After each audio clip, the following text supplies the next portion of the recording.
उम्मीदें इंडिया गठबंधन के बनने से जितनी हुई थी, उससे ज्यादा उम्मीदें बीच में टूटी हैं।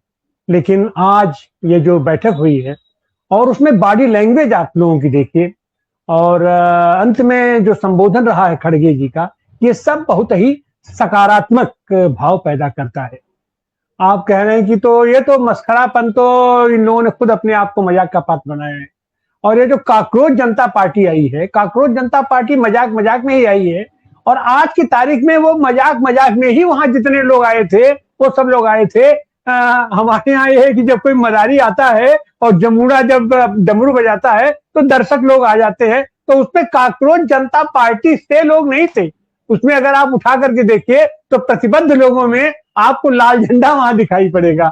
आपको वहां ऐसे तमाम प्रतिबद्ध लोग थे जिनका काकरोच जनता पार्टी से कोई मतलब नहीं था। हाँ, वो जो इशू था उस इशू पर लोग इकट्ठा हुए और उसने उस पर इनिशिएटिव किया।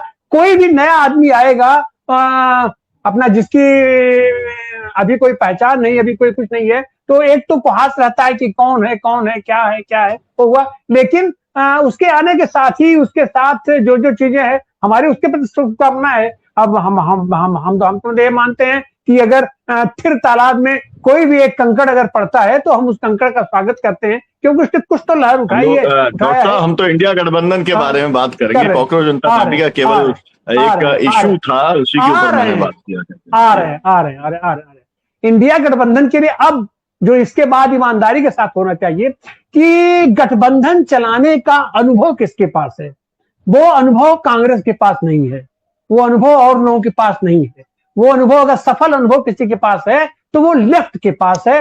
लेफ्ट लोगों ने तत्काल वहां से लेकर के आज तक गिरे हैं, पड़े हैं, झुके हैं, सब हुए हैं, लेकिन उनका एक गठबंधन चल रहा है, उनको एक अनुभव है। तो उनको भी निकल करके सामने अब आना चाहिए, जो कि अपने आप को हाशिए पर, उनको आज की तारीख में राजनीतिक क्षेत्र पर, या वो लोग खुद अपने आप को हाशिए पर रख दिए है, उनपे उधार करने की आवश्यकता है। और तत्काल इंडिया गठबंधन का एक ऑफिस हो जाना चाहिए, एक उसके ऑफिस बेरर हो जाने चाहिए, ताकि पूरे ऊपर से लेके नीचे तक कोऑर्डिनेशन। सड़क पर अगर हम एकाएक ऐसे आ जाएंगे तो हम काकरोच पार्टी बन के रह जाएंगे। इंडिया गठबंधन को पहले अपने रैंक एंड फाइल मेंटेन कर लेनी होगी, और निश्चित रूप से जिस दिन उसके बाद कॉल दिया जाएगा तो भीड़ इकट्ठा होना और संगठित भीड़ इकट्ठा होना, नहीं, संगठित कार्यकर्ता इकट्ठा होना, दोनों में बहुत अंतर होता है। और इंडिया गठबंधन और आज की तारीख में अगर कोई भीड़ इकट्ठा होती है तो उस भीड़ को तितर बितर करना, उस भीड़ को तोड़ना, उस भीड़ को अराजक बनाने के लिए हमारी ये जो मौजूदा सरकार है वो उसमें एकदम सक्षम है। तो वहां पर आने तो है लोगों को, लेकिन प्रतिबद्ध संगठित लोगों का आना जरूरी है, कार्यकर्ताओं का आना जरूरी है, जिसको वो सबके सबको कंट्रोल करने के लिए उनकी पूरी तैयारी होनी चाहिए। और ऐसी वहां पर जन समुदाय इकट्ठा करने से पहले ये जरूरी है कि हम अपनी रैंक एंड फाइल पूरा मेंटेन कर लें, राजनीतिक दल अपने भी मेंटेन करें और अपने साथ साथ इंडिया गठबंधन की भी रैंक एंड फाइल ऊपर से लेकर के नीचे तक मेंटेन हो। क्योंकि आज की तारीख में भी हम ऊपर एक जगह बैठ गए तो तुम्हारे सारे कार्यकर्ता भी एक जगह बैठ जाएंगे, ये कोई जरूरी नहीं है। लेकिन जब मूवमेंट चलेगा, जब उसकी ट्रेनिंग चलेगी, शिक्षण प्रशिक्षण चलेगा, हम एक दूसरे से बात करने लगेंगे, तो फिर ये चीजें होंगी। और जिस तरीके का कार्यक्रम इन लोगों ने दिया है कि केपीसी तो 2 महीने का टारगेट दे दिया है, लेकिन इस 2 महीने के टारगेट में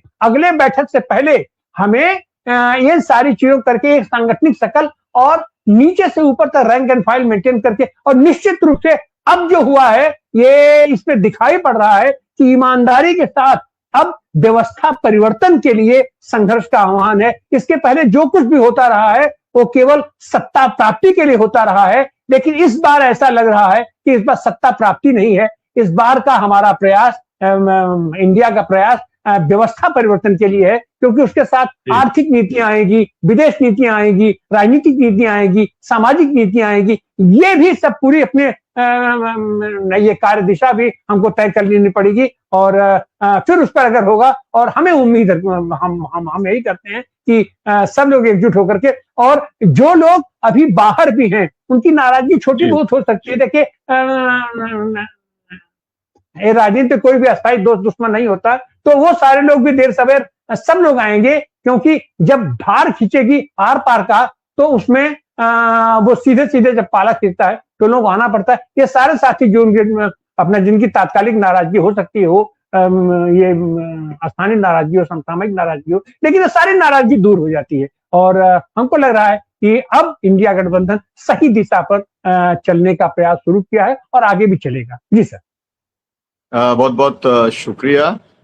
मुझे लगता है कि जो इंडिया जनबंधन जो बना है, उसकी जो मीटिंग हुई है, इसके साथ में और लोगों का भी जुड़ना तय है। आम आदमी पार्टी कोई एनडीए के गठबंधन में ना गई है ना जाने वाली है, ऐसा मेरा आकलन है। डीएमके के बारे में नहीं कह सकता, लेकिन डीएमके अगर जाती है तो विजय की पार्टी टीवीके वो इंडिया जनबंधन के अंदर आएगी।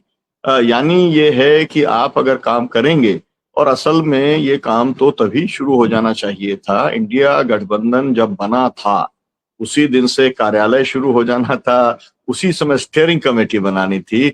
और मुझे धनंजय जी माफ करेंगे, मुझे लगता है कि इंडिया गठबंधन के एक आर्किटेक्ट एक समय में खुद नीतीश कुमार थे, और जो मूव हुआ था, अगर नीतीश कुमार को उस समय कन्वीनर बना दिया गया होता, अब ये मेरी समझदारी है, गलत हो सकती है, तब शायद मोदी की सरकार आज नहीं होती। लेकिन सभी पार्टियों का अपना तौर तरीका है, वो उस समय तैयार नहीं हुए उनको एक तरीके से नेतृत्व देने के लिए। और मैं ये भी आपसे कहूंगा, क्योंकि मेरी पिछले दिनों मेरी कॉमरेड डी राजा, सीपीआई के जनरल सेक्रेटरी, सीपीएम के general secretary M A Baby ji, और सीपीआई एमएल की जो पूरी लीडरशिप है, और देवराजन जी, सभी के साथ में मेरी लंबी बातचीत हुई है। और मैं उससे इस नतीजे पर पहुंचा हूं, बहुत सारी पार्टियों की बहुत सारी शिकायतें कांग्रेस से भी हैं, कांग्रेस की भी अपनी शिकायतें होंगी, लेकिन इनको थ्रेश आउट करना जरूरी है। और जिस दिन ये आया, अखबारों के अंदर आया कि भाई लेफ्ट के लोग नहीं आ रहे हैं, तो बिना लेफ्ट के तो इंडिया गठबंधन का अस्तित्व का कोई सवाल ही पैदा नहीं होता, ये मेरी समझ में आया। मैंने दोनों लीडर्स को, मैंने लेफ्ट के सभी प्रमुख लीडर्स से बातचीत की, उन्होंने कहा नहीं, हमारी बातचीत हो रही है, हम लोग जाने वाले हैं। तो लेफ्ट जो है वो एक इमीडिएटली, वही स्वाभाविक तौर पर ये दर्शकों को भी समझना चाहिए, जो पीड़ा है वो पीड़ा ये है कि अगर राहुल गांधी ये कहें कि भाई जो है केरला चुनाव के बाद में लेफ्ट खत्म हो जाएगा, तो लेफ्ट या कोई विचार पार्टियों के खत्म नहीं होते हैं, सरकारें आती हैं, सरकारें जाती हैं, खत्म नहीं होते हैं। तो एक उस तरीके से, क्योंकि चुनाव के अंदर एक दूसरे को लेके जो भी कुछ कहा जाता है, उस तलखी बाकी रह जाती है। लेकिन मुझे लगता है कि लेफ्ट की जिस तरीके की खुद की केमिस्ट्री है, और उसकी केमिस्ट्री कांग्रेस के साथ में रही है, तो मुझे लगता है कि वो सब गिले शिकवे दूर हो जाएंगे। विशेष तौर पर इसमें सोनिया जी का बहुत एक इम्पॉर्टेंट रोल रहा है इन सब चीजों को पैसिफाई करने में। और मुझे लगता है कि आगे जो है वो इंडिया गठबंधन ज्यादा मजबूती के साथ में आगे बढ़ेगा। और मैं तो उनकी लीडरशिप से यही अपील करूंगा, जो मैंने व्यक्तिगत मिलकर भी की थी, आप संघर्ष का ऐलान करिए।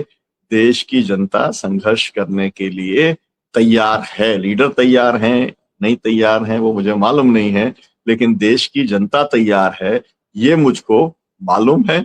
और देश की जनता ये अपेक्षा करती है कि कोई ना कोई एक स्टीयरिंग कमेटी, कोई अध्यक्ष, कोई कन्वीनर, कुछ ना कुछ इसका एक स्ट्रक्चर बनेगा, जिससे कि एक ठोस स्वरूप दिखलाई पड़ेगा, और एक मिनिमम प्रोग्राम भी बनेगा। और मैं ये मानता हूं कि ये जो 5 जो मुद्दे आज एक तरीके से सामने निकल के आए, यही कॉमन मिनिमम प्रोग्राम है।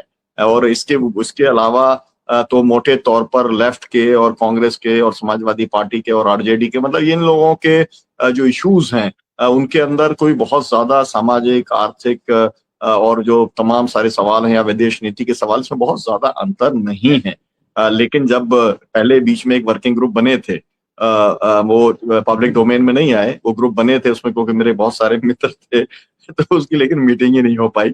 उम्मीद है कि अब कुछ कॉन्क्रीट आगे बढ़ेगा। बहुत बहुत शुक्रिया, बहुत धन्यवाद। दर्शकों से अपील की आपसे शेयर करें, ताकि ये जो चर्चा है नीचे तक जा सके। धनंजय शिंदे जी समय निकालने के लिए, डॉक्टर सतीश मिश्रा जी,